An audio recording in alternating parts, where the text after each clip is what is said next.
Welcome, everybody, to our 4th annual Eric W. Gritsch Memorial Symposium. This is a great turnout. I'm glad to see so many people made it out, even though the chill is starting to come upon us here. So we appreciate the extra effort to get down here. I know parking's not easy around this area, so thank you very much. My name is Paul Espinosa. I am the curator here at the George Peabody Library. And it's always my distinct pleasure to host this wonderful group.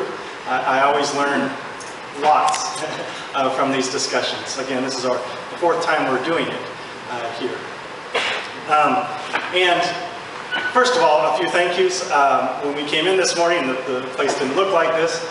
And so thank you to Bonnie and to Phyllis, Liz, and Ray for pitching in. We couldn't do this alone.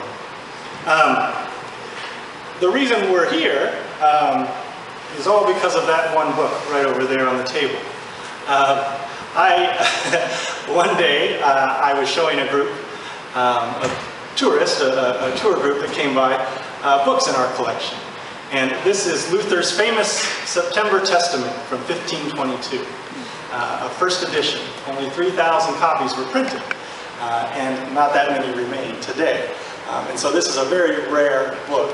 And of course, when I showed that to that group, lo and behold, in that group was Bonnie Ropes. And the rest is history, as they say. She said, Paul, you're going to show this to Zion Church, and we're going to learn about this book. And so it's been an adventure ever since, and I've learned threefold. And so we have it on hand today, thankfully. And so at the break or after we're done, please come up and take a look. Obviously don't take any food or drink near the book, but you're welcome to have a look. Okay, and there's beautiful woodcuts in the back by Lucas Cronach, who we'll hear about today, from Gordon Latham as well.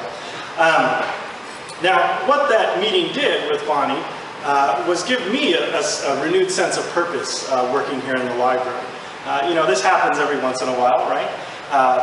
You give a class or a tour or a lecture, and you have a renewed sense of purpose. And I'm happy to say that it actually informs some of our purchasing decisions today. So this is a small pamphlet that I just bought this past week, actually. It hasn't even arrived.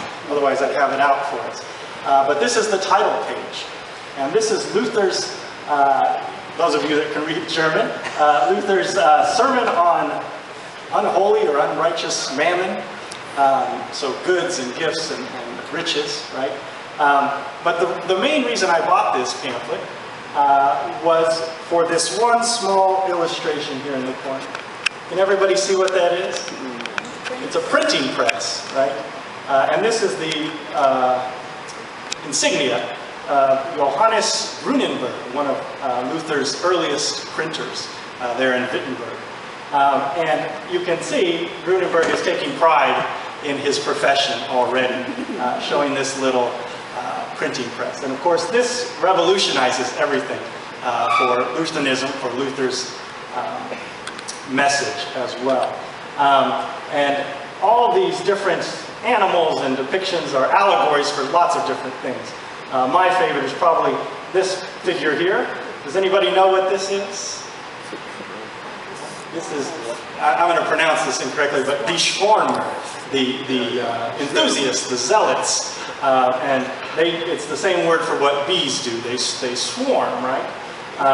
And they often just get in the way.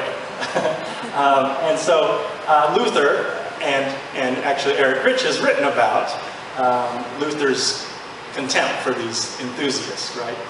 That took his message a little too far. So anyway, my job will be to try to unpack a lot of these allegories for students in the future.